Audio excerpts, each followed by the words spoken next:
Hello and welcome. This is Teaneck In Focus, where community meets culture. And my name is Celine Lewis Wong, and I'm here with my wonderful co-host. We have Dwayne Harley Esquire, and we have Denise Belcher. And yes, today is MLK Day. So happy MLK Day out for to everyone out there doing some great community service. We hope this is yet another wonderful podcast that we're bringing to you. It is a podcast about community, civic life, and the issues shaping our town and our time. So let's introduce ourselves. We're going to start with Denise Belcher and why we're doing Hi, this podcast. Hi, Denise. hello, Celine. How are you? Happy MLK Day to you as well. It's a great day to be out and starting a podcast and having an opportunity to share with our neighbors and viewers and friends. I am Denise Belcher. I am resident of Teaneck for many years, and to talk a little bit about myself, I guess that's what we're doing to just make people more familiar, if they're not already, with who we are. We are residents of Teaneck. We represent different neighborhoods, different locations, different segments within our community. I am a mother of two extraordinary daughters. I am a business owner in town and have been for over 25 years. I'm proud to say I am a servant leader in town, and I have raised my daughters here, and they've been through the public school system, and they're now out and about doing their own things. I came to Teaneck from Englewood, so I'm a transplant from Englewood, but similar communities and similar friends, still the same friends for many, many years.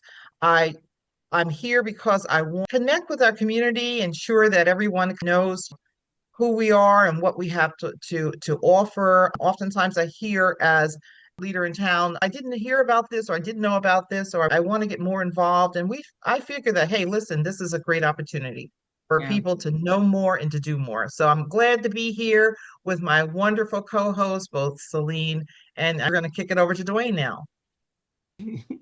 Oh, thank you, Denise. And yeah, happy MLK Day, everyone, and welcome in. Thanks for having me. I'm excited to be here. I think this is a great opportunity. As been mentioned, my name is Dwayne Harley. I too am a resident of this great township, Teaneck.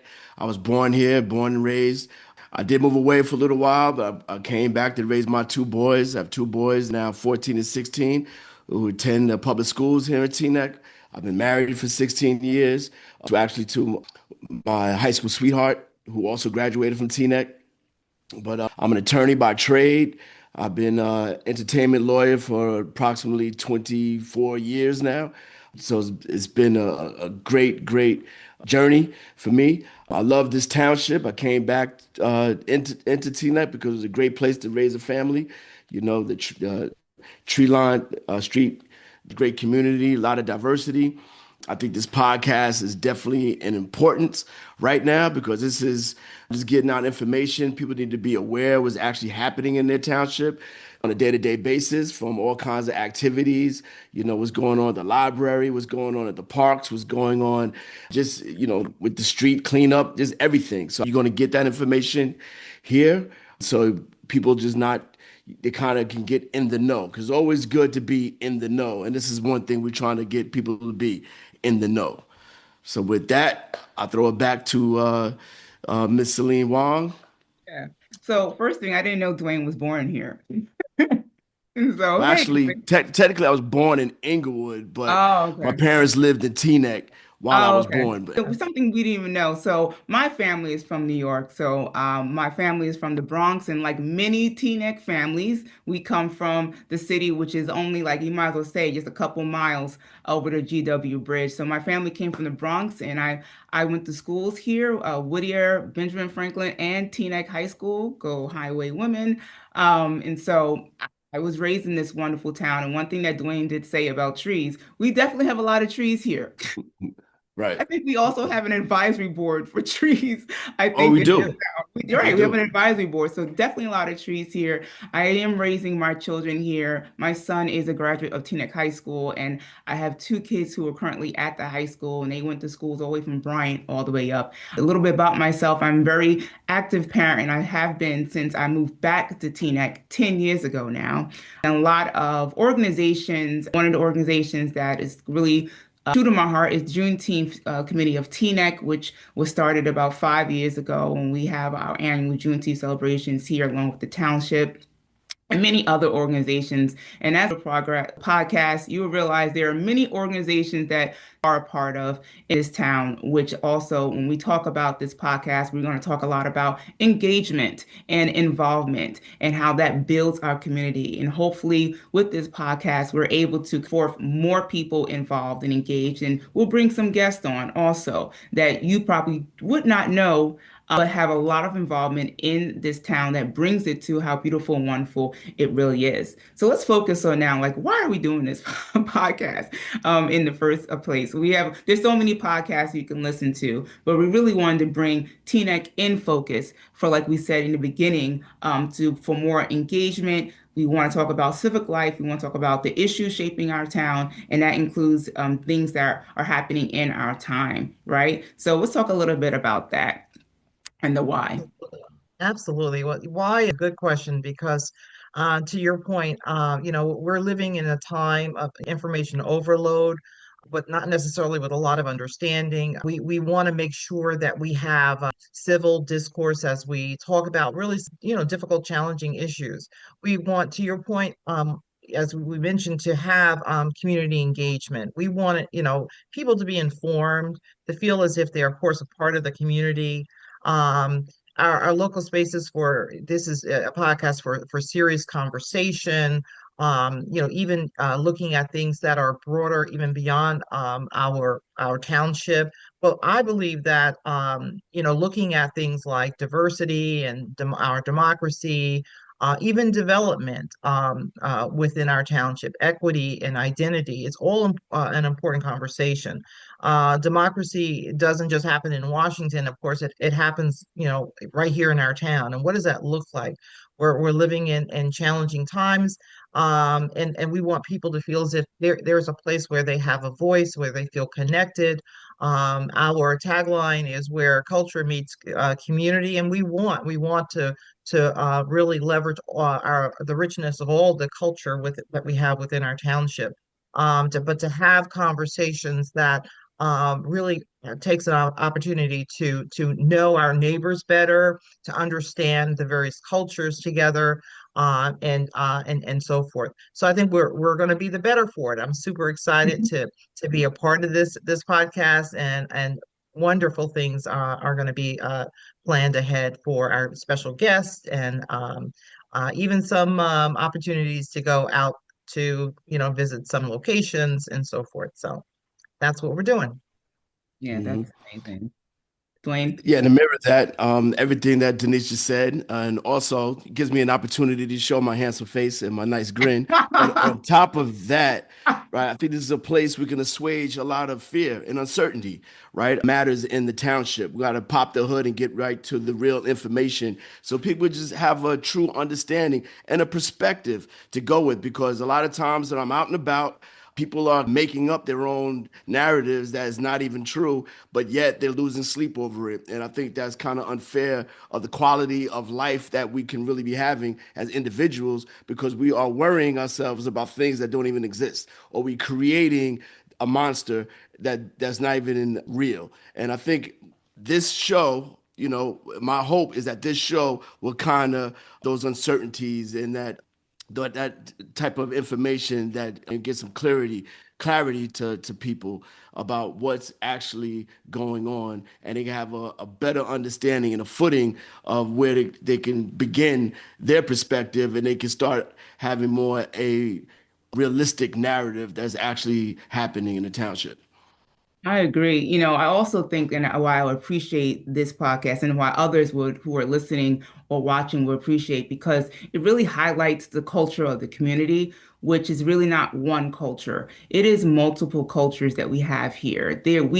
One thing about Teaneck, we love to celebrate something. And I think every month there's a celebration of different cultures, and some may not even know. And so one thing we do also want to highlight, there's multiple cultures here, and we always been a township that integrated, that brought people together. And so one thing that we just did something last month from a celebration of so many different holidays. If you notice our municipal green, it had representation for three different cultures and faiths, and that we celebrated as a community. There's people who were visited the lighting of the tree, the Kenora and the menorah that was celebrated by everyone. And so when you came into Teaneck, if you came right off of Teaneck Road and you drove down Teaneck Road, you saw that representation of all the three cultures that are living in Teaneck. And there's more. There's definitely more cultures that are in this town. And we kind of want to bring that forth to let everyone know this is definitely a town that diversity, it should be our middle name, to be honest with you. When Yeah, I grew yeah. up here, it was extremely diverse coming here. There was everyone. We celebrated together. And that's one thing about Teaneck. I don't know about Inglewood, Denise. You said you are from Inglewood. Yeah, we're pretty diverse too. We're No pretty shade on Inglewood. I don't want nobody yeah, coming after me from Inglewood. right, for sure. But one thing that Celine, you mentioned that I think we hold very dear to historically within our town is that we were the first town to voluntarily integrate the public Mhm. schools back in the 1960s, and that is a claim to fame that Teaneck holds. And it was not so true in other local communities in New Jersey. So definitely we do celebrate our culture and our diversity. We do celebrate that openly and vigorously. Like the month of December was like there was so many activities that Yeah. we could all share in. The same for January and so forth. So it's exciting that this being Dr. King's birthday, who just to reflect on who he meant to us, who he meant as a leader, a civil rights leader within our, historically within our community, our entire nation, and world. When you think about the fact that what he represented and why was it important for us to launch this podcast on what's recognized as his birthday, that national holiday, is because of the fact that he represented so much when it comes to inclusion and civil disobedience and peaceful protests. And we see that reflected locally right here in our township, as well as nationally. So that's why we decided that today was a great day to really come forward with this podcast. It's a very unique place that where we live because as you're mentioning that, all that is going on in our country happens right here. And in this, I guess we can consider a small town compared to, living next to New York City.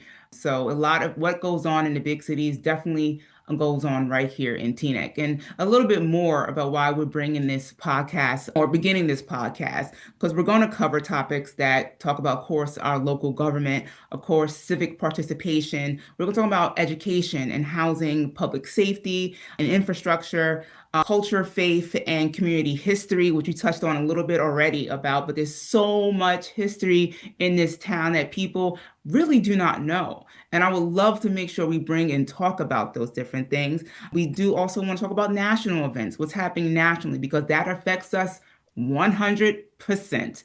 That goes on right here in our town. International events definitely affected our town, definitely affected our local life. And then some voices of Teaneck, right? We have residents here who are just outstanding people. We have entertainers. We have people who have been in the national public life that actually call Teaneck their home. We have a bunch of experts and organizers and definitely some officials here who make Teaneck a wonderful place to live. And so we can talk a little bit about things that we want to come forth on this podcast and why everyone who's listening should stay tuned in. Absolutely. We're 100%. definitely going to be a plethora of resource of information. For sure, for sure. Yeah, and especially when you think about to Celine, when you're saying about we have a lot of entertainers that have lived here over the years. I mean, going back, 50, 60 years ago. We are still celebrating, people that have called Teaneck their home. But they were either jazz musicians or they worked, performers on Broadway and so forth. So I look forward to the cultural side in terms of what we can bring forward to familiarize. A lot of people don't know some of the famous people that have, called Teaneck their home. So super excited about being able to share that and to bring on some residents that people are going to be happy to hear from. Hmm. I know when I was Mhm. growing up, Jodeci used to live in Teaneck. Hmm. I don't know if you guys knew that, but I knew Jodeci, that. I knew that. Actually, I used to visit their house really frequently because one of on my Queen Anne yeah Road, was it there on Queen Anne? it was Queen Anne Road. But Yep. I remember one evening they were on the radio, and on the radio they said they was going to be at Popeyes and Teaneck after they got off the radio, and you should have seen the crowd that was in front of Popeyes waiting for them to show up. Yes, and so Very growing cool. up, that's who I knew that was in Teaneck. We also grew up when I was in high school. Notorious B.I.G. Biggie Smalls used to have a spot over here in Glen Point. This Right. is just growing up, but I'm sure there's other people Oh that yeah, musicians that have been here. I want to say the Isley Brothers as well. We have a street named after the Isley Brothers, I believe. So we have so many entertainers, and actually more than just we just mentioned right here. A lot of people do not know those things, and so I'm happy we'll discuss that as well. Hmm. absolutely. Mhm. And we have a film festival too.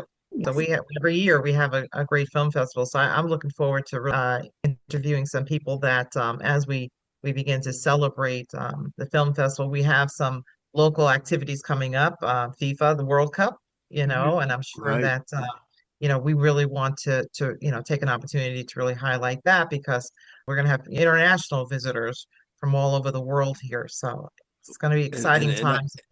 And that's real interesting because there's been some developments regarding that. A lot of countries might be canceling their ticket to come here. So, and that can impact Teaneck if we were trying to plan to, participate in some ways in the FIFA with all the people coming here in this area. So that's definitely a topic we probably need to at least touch on because how can we engage? How can we be part of the possibility of this historic event coming here? But then with all that's going on in the world, there could be some bumps to that. Yeah, I think we definitely should discuss that because that is a huge happening that's coming to our side of the neck of the woods, actually. And I think, like I said, things are happening internationally. It just comes down on Teaneck, right? Because I am sure we're going to have an influx of visitors in town due to the World Cup, correct? That's like literally right in our backyard too. So I'm actually excited about that, and I can't wait to hear more about that. Uh, Absolutely. yeah. For sure, for sure. Yeah. So next thing we wanted to kind of talk about was a little bit more about, in addition to the events that we have and upcoming episodes that we have planned for our viewing audience, we want to talk a little bit about Dr. King Yes. and why it was so important to us to really launch this on this important day. We think about his legacy. We think about the contribution. I think about oftentimes just the framework of who he represents to the world when you think about him. Oftentimes he's quoted, many times he's misquoted, but the whole idea is that I think about, during this time of year, I try to read letters from a Birmingham jail that Mhm. he wrote when he was incarcerated, the many times that he was in jail. And one of the things that we all know from studying him is that he was such a purveyor of nonviolence, and he encouraged that. And we see that even in the framework that he left for us. As when we look around what's happening in our nation right now, where there is a tremendous amount of uncertainty and a tremendous amount of protests that push back against authoritarianism, just out and out, issues that are causing people to stand up and say, no, this is not democracy. This is not what democracy should look like, nor is it, what I thought I voted for. And so as a result of that, people are standing up. But I often say, Dr. King represents a pattern. He represents a model. To me, in terms of what does it mean to disagree, but disagree nonviolently. And I think that he's certainly the example that we follow. He certainly is represent so much when it comes to what he did for this nation. But we have such drifted away from that. When you look at the state of our nation right now, it's very disheartening for a lot of people, and we want to be clear that this is an opportunity for us to really reflect. Um, One thing that I often remember Dr. King so specifically talking about is moral courage, the Mm, courage to stand up despite the fact that you may not be the popular voice, you may not be the voice that people are willing to listen to, because they oftentimes think about faith and things that he preached about love and faith and morals and so forth as weakness, where it's just the opposite. It is strength. Um, you think about the fact that he spoke toward the end. I think about like he spoke to during the end of his life about the ability to stand up to things like racism and to stand up against militarism. And we you can turn on the news and hear about it and see about it, see what he, so many years ago told us that we would have to fight against. And oftentimes, I don't know about you guys, but it seems like we're uh, faced with fighting the same battles that our parents and grandparents fought. And that may be disheartening. I know like me, we're all parents. It's hard to really explain that to our children, that what the very things that your grandparents, struggle for. I know my dad was involved with the March on Washington. He marched with Dr. King. He was there at the March on Washington. I heard him for my life telling stories about it and being freedom fighters and standing up against things and protesting and so forth. And yet it seems like we're full circle again. So I don't know your thoughts on that in terms of where we are currently and how we can learn from the lessons that Dr. King taught us. Well, mm, yeah, always, when I reflect on Dr. King, I always remember the question that Langston Hughes posted in his poem, "What happens to a dream deferred?" Right? mm, And we always go back and kind of think about, well, Dr. King, he's always associated with that speech, which was a powerful, impactful speech. And I do think the dream is still alive. Honestly, we can't give up on that, right? Because that is something that we have to aspire to achieve, is full democracy, is full equality for all, right? It is everyone should be treated with humanity, right? We can't give that up. Why is that a dream that has to be lost just because we are in a situation that's looking like we're going back 60 years, right? We just maybe have to uh, reestablish the efforts a little bit to get to where we want to go. But I think Dr. King, the things that he was going through during those times, he was really ahead of his time, right? I mean, I think because he really put so much faith and love into this country that unfortunately didn't love him back, right? mm, And unfortunately, um, he put himself out there and was very vulnerable to that lack of reciprocation that the country didn't have for him.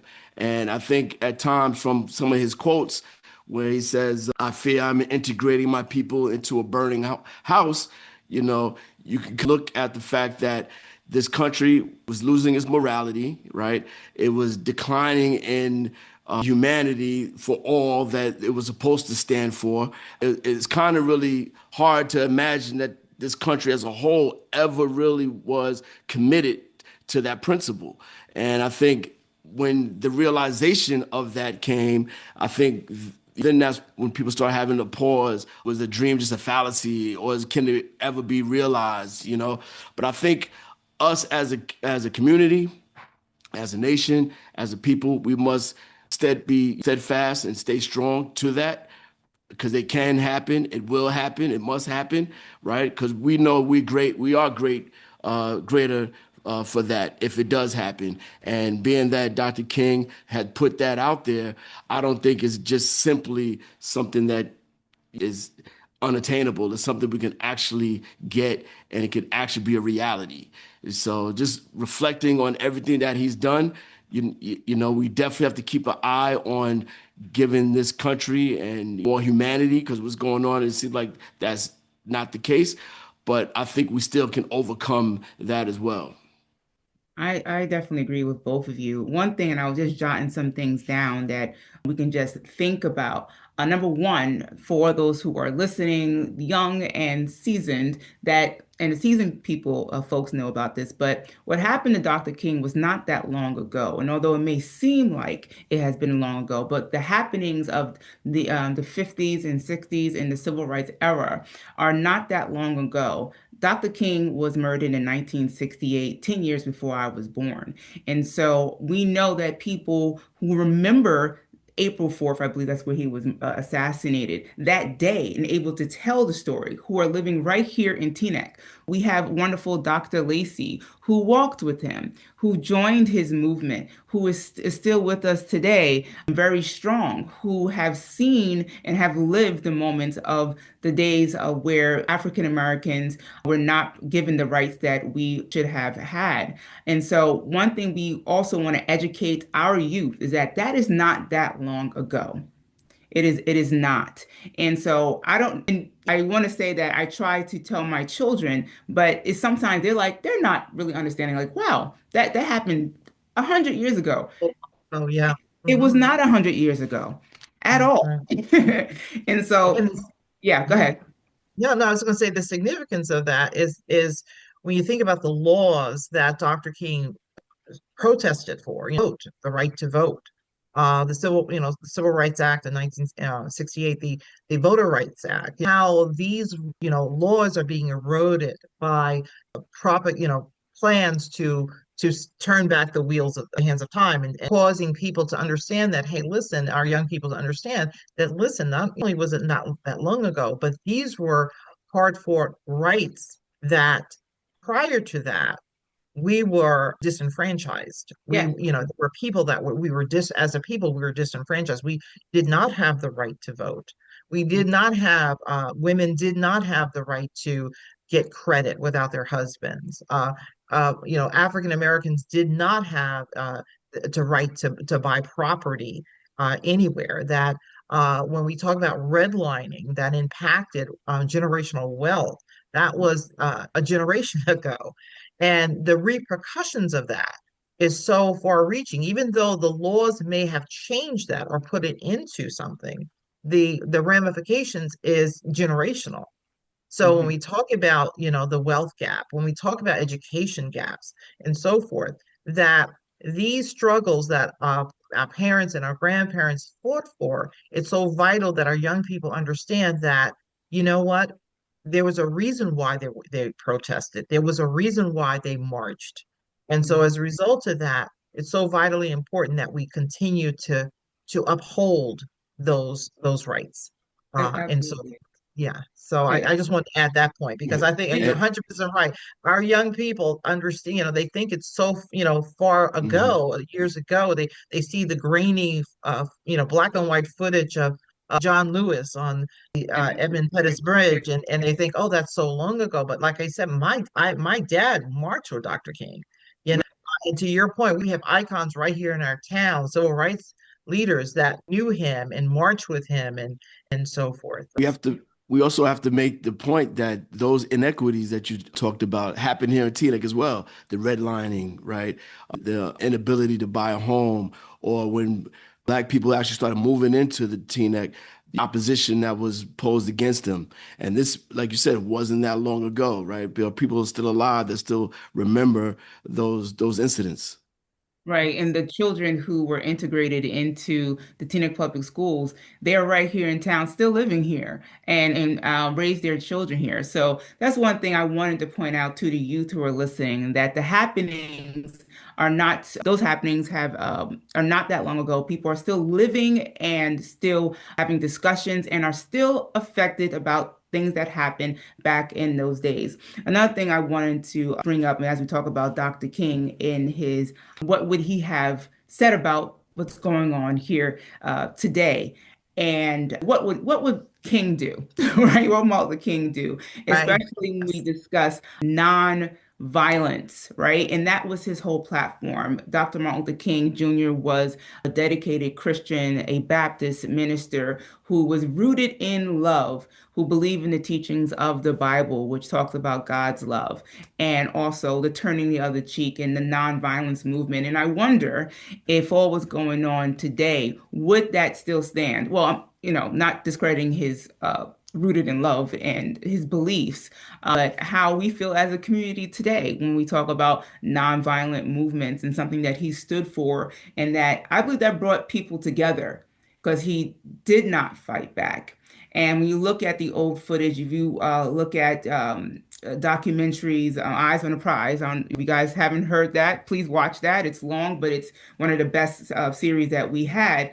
You'll see Bloody Sunday. You'll see John Lewis being attacked.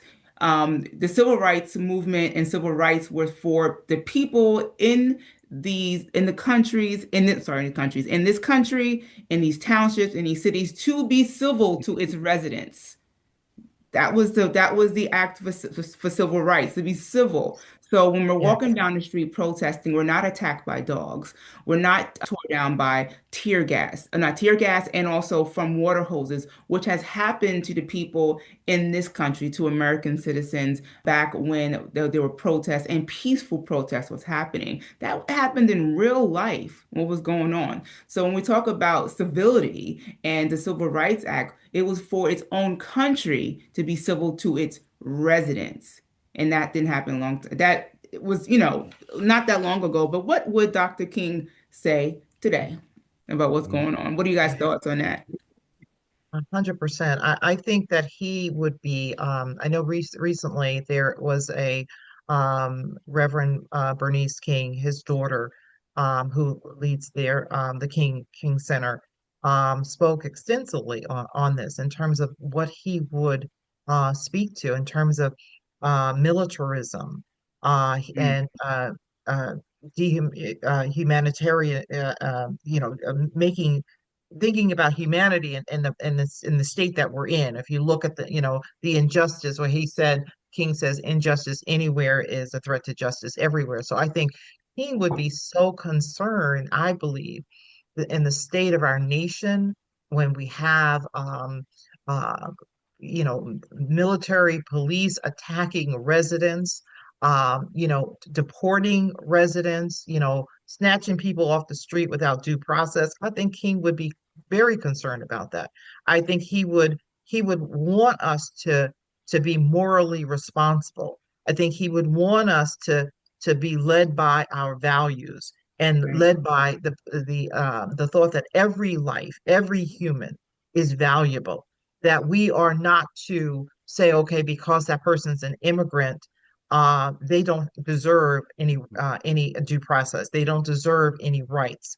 That anyone can just that we can have this police that come and just take people out of their Right. neighborhoods and their Yeah. homes and just ship them out of the nation is just I think he would I think he would be leading the protests right Mhm. now. So when you look around and we see, and that's why peaceful protest is so vitally important, even though it seems like we're in an era right now where people are very challenged by protests, Right. but protest is simply the voice of the voiceless. It Mm, is the ability for people, just like Dr. King, was such a great example of, vocalize the fact that there is an injustice and that there is a need to bring, and think about it, this was a time when we did not have the vote. So here it's, yes, say to young people, we have the vote. So, that's why it's so important to, exercise that franchise, every opportunity you have. But I think, to answer your question, what would King say today? I think he would say we have to hold on to the things that where people bled and died for in order to obtain not just civil rights, but human rights. These are human rights. Mhm. Mhm.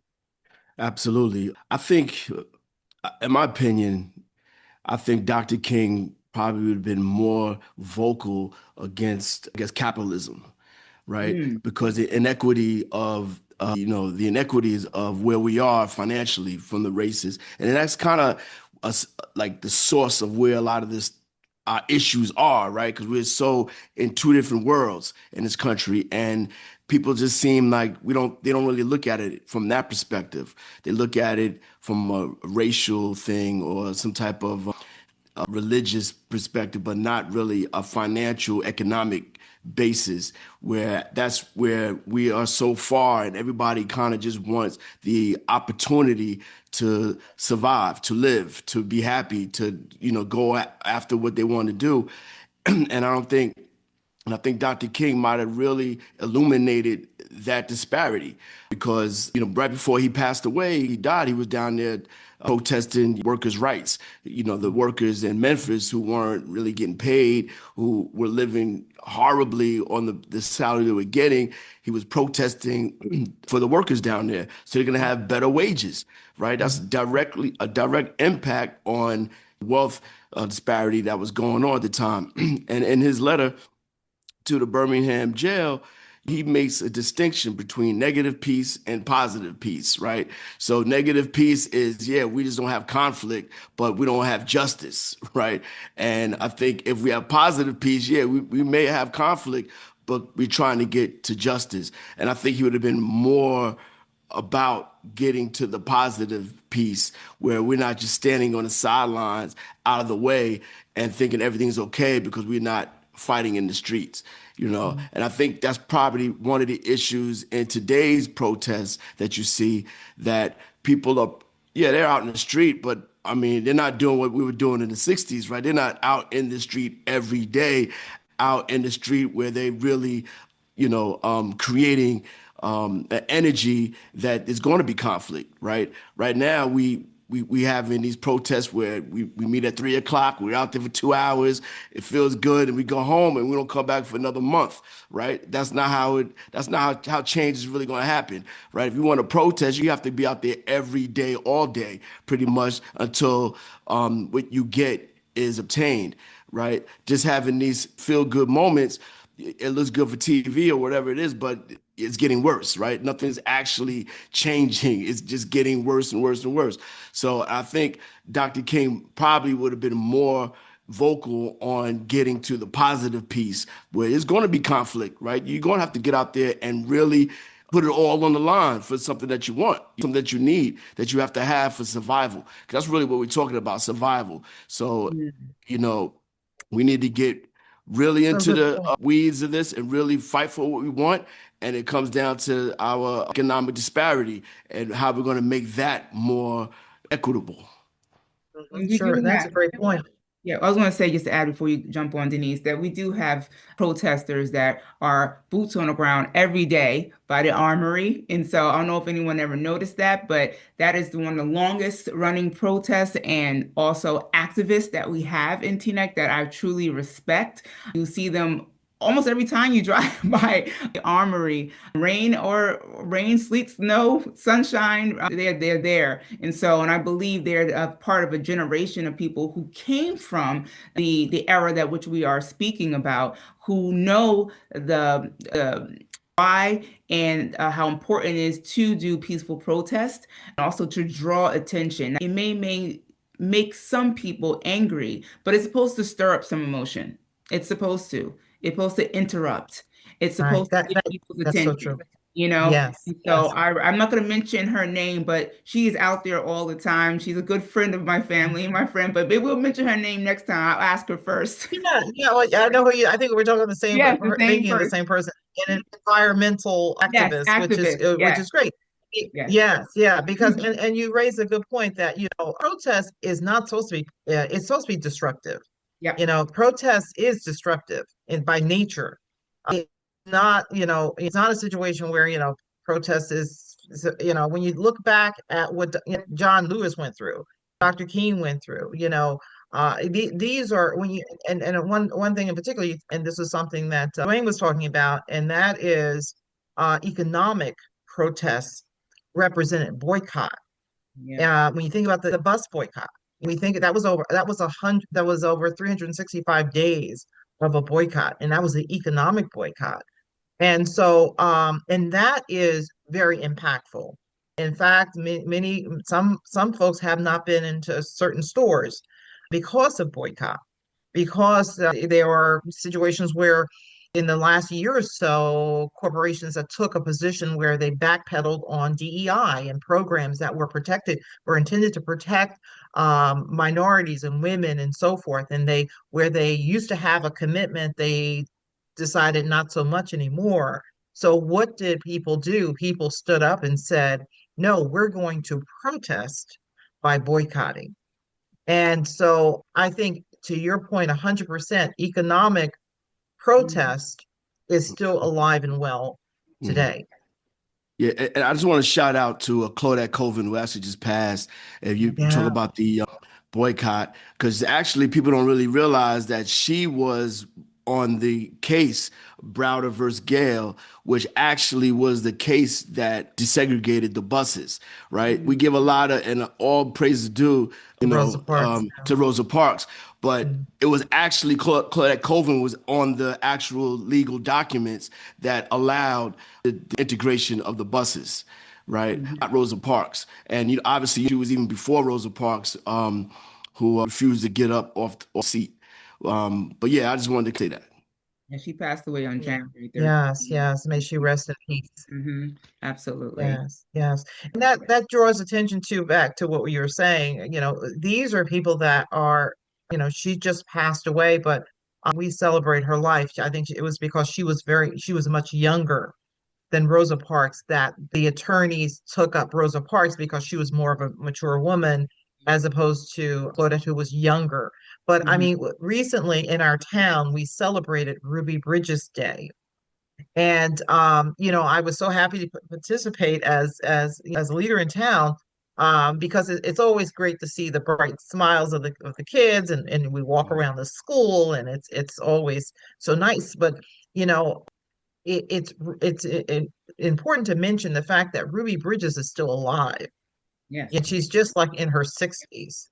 So Mm, the point of the matter is that it's not like we're talking about stories that are 100 years ago, or people that here, this is a 6-year-old that Yeah. was accompanied into school Mhm. by what is the National Guard every Yeah. mhm, day, where people refused to teach her. She was educated by one teacher for that entire time frame. I mean, it's just amazing to realize that this happens in our lifetime. It's not so far off. So it's so vitally important that we always continue to remind ourselves Dr. King, the struggle of civil rights, and what did it mean to so many rights, the rights of education, educating our children, the rights to live where we want to live, the right to thrive, to own businesses, to buy homes, to do, send our children to college, whatever the case. When you think about it, we're all the same. Everybody wants the same thing for their families, right? Everybody wants to be able to live in peace, as Dr. King spoke about, to be able to educate their children, to be able to buy a home, to have a job, to have dignity, to be respected. Everybody wants that. These aren't foreign things that only one group of people should have and another group should not. Yeah. So, Right. we kind of reflect on this day of service. That's what I kind of always remind myself of, is that the good of what he represented. And he saw the good in all of us. And I think that our podcast is going to attempt to do that. What do you think, co-hosts? Yeah, absolutely. And we're talking about Dr. King and his mission. And today we are celebrating MLK Day and the service events that we are all participating in because he really gave his life for something that was meaningful, but he gave it for all. And so today we celebrate wonderful volunteer opportunities for everyone, young and old. I know many of the organizations that I'm a part of are all over Teaneck right now and participating in wonderful things. Never Alone Again, I was shouting them out, always have opportunities for volunteerism. And today, many organizations will be there. Many Their churches, organization, I'm sorry? many churches too. Yeah, Many many churches churches too. So have, Community yeah. Baptist Church, that's in Mhm. Inglewood. I don't know about First Baptist Church, but Dwayne, you let us know that there's so many churches who are using this day, not for a day off, but this day to give back to our Teaneck community. And so, which I think is wonderful. And it's important that we teach our children that this is not just a day off. And although we all want to sleep in, of course we do. However, this is a day to give back to our community. This is what makes our community stronger, working together with diverse folks and making sure we have a community that we are able to live and thrive in by giving back into acts of service. Also, I definitely have to give a shout out to the MLK Birthday Committee, who will be hosting a service event as they do every year at Temple Emeth. That is tonight at 6 o'clock. So make sure 6:30 or 6 o'clock. I'm sorry, but just be there around 6. So they honor wonderful folks and also Nice. giving out scholarships to the Mhm. Bergen County area. A lot of our TNEC recipients will be there. And there's Mhm. another organization that draws people in, and many people are there to celebrate and to give back. Yes, indeed, indeed. And I just want to mention one other thing, and that is when we think about service, one of I think Dr. King's favorite um, gospel songs he spoke always about is if I could help someone as I travel, and as many of you in that attend church, we know that song. And so it's like opportunities of service today, but even think beyond today. And we think about how we can serve in our community, in our wonderful township. And there are plenty of opportunities. We have many advisory boards. And so one of the things that we're going to showcase on the podcast is opportunities to serve right here in our community. There are plenty of opportunities to volunteer. So we're going to spotlight some of those as we progress throughout each episode. Yeah, get Service is involved. power. Um, um, Yeah, get involved. Yeah. any last thoughts? No, I just want to say shout out to my co-hosts, to you, Celine, and you, Dwayne. I think this has been extraordinary, and I'm super, super thrilled to be a part of it and to be working alongside of you guys. I mean, I think that this is such a good opportunity for us to give back to our community. Absolutely. Dwayne? Yeah, likewise. I'm so honored to be part of this new endeavor, this podcast. I think it's going to be a great way to connect with the community, a great way to exchange ideas and discuss topics, a great way to embellish our town and fall in love with our town all over again. Because there's going to be a lot of new things that we probably weren't aware of that's going right on in Teaneck that will allow us to fall in love with the township all over again. And I hope you'll have the same experience as well. Awesome. And so thank you everyone for joining Teaneck in Focus, where community meets culture. Make sure you subscribe and follow us on, I want to say YouTube. All the outlets. Sure. But thank you. Thank you everyone for joining today, and happy MLK Day. Happy MLK Day. MLK Peace. Day.